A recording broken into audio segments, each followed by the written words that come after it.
Ah, may ngubi ma'am. So mao ni ang code nako ma'am dayon mao po ni ang device. So first ma'am, gipaslak nako ni na wire ma'am kani number 8. Mao ni siya.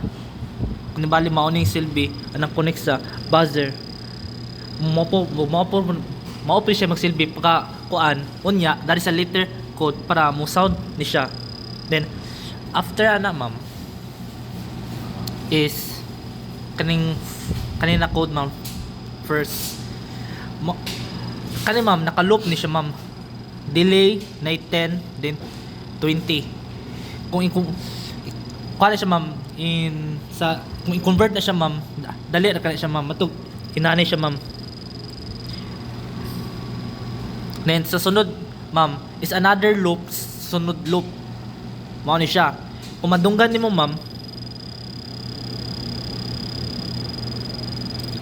paspas siya, di mo paspas siya kalit, di mo paspas siya kalit.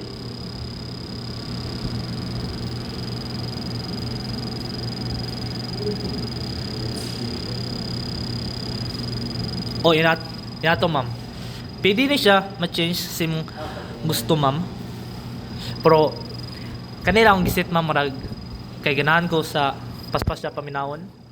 Dayon